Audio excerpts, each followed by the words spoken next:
O Jornal Hoje começa com a cobertura de uma noite trágica na Europa.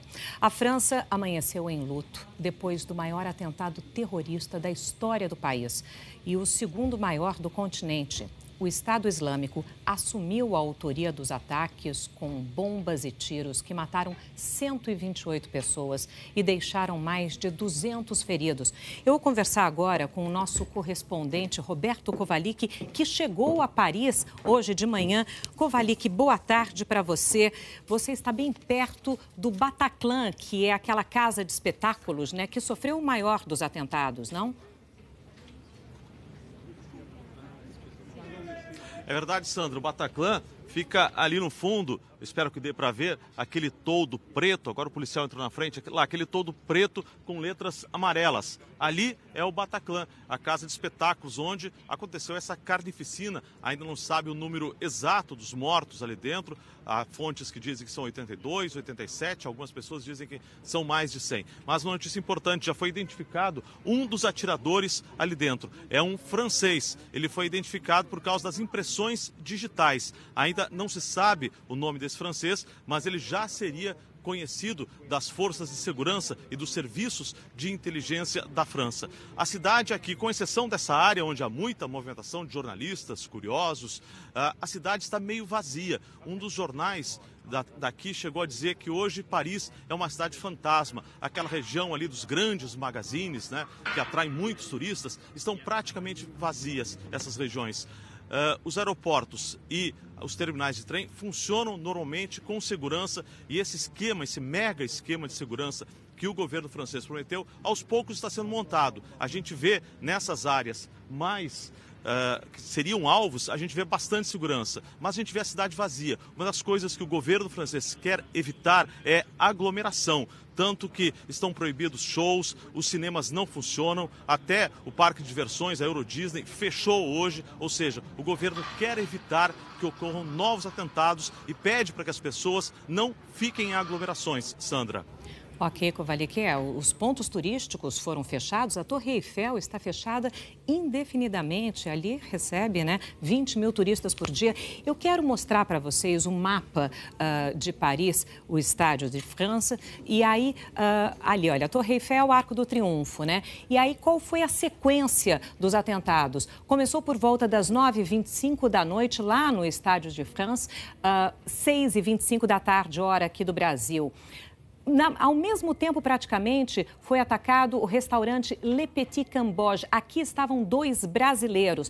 Na sequência, às 9h32, Casa Nostra. Depois, o quarto atingido foi a Rue de Charonne, às 9h36. Logo depois, 4 minutos depois, o quinto a ser atacado foi a Brasserie Voltaire, às 9h43, e pouquinho antes das 10 da noite, o Bataclan, que era de onde estava falando o Roberto Kovalik e onde houve o maior número de mortos.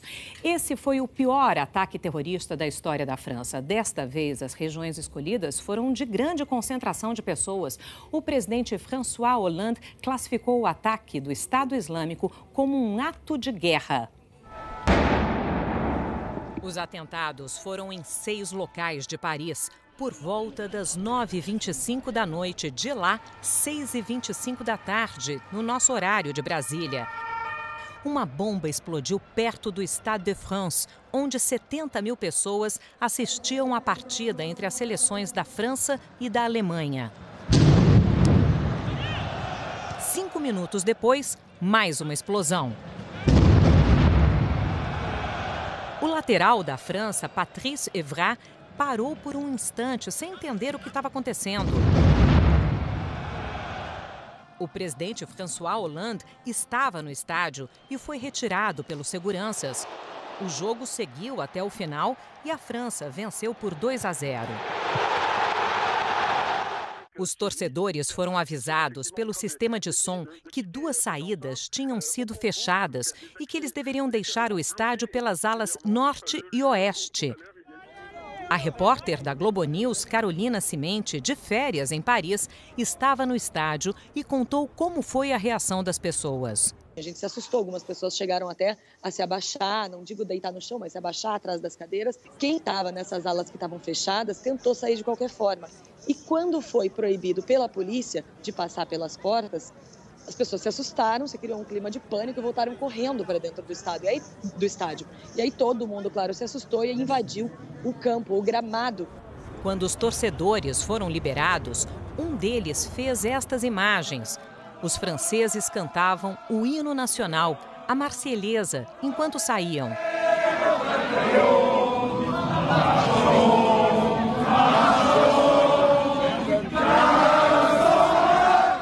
Mas muita gente ainda permaneceu no campo com medo do que encontraria do lado de fora.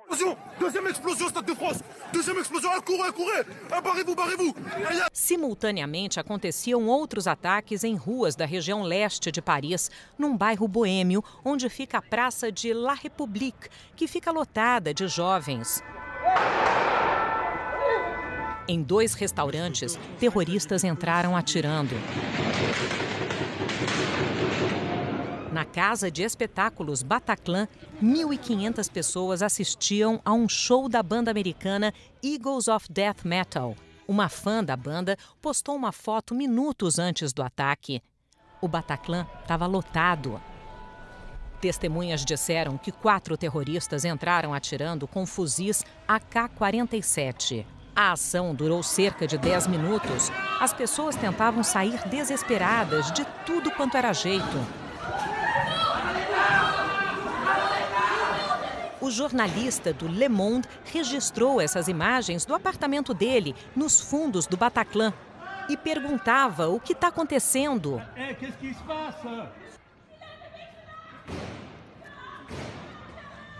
Muitos foram feitos reféns por pelo menos 2 horas. Por volta da meia-noite, 9 da noite, no horário de Brasília, as forças de segurança invadiram a casa de shows. Os 4 terroristas morreram. Segundo as agências de notícias, 3 terroristas eram homens-bomba e explodiram.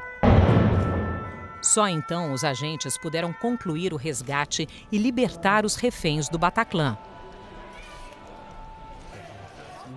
O nome da casa veio de uma opereta. Foi lá que Maurice Chevalier, símbolo da canção francesa, despontou para o sucesso.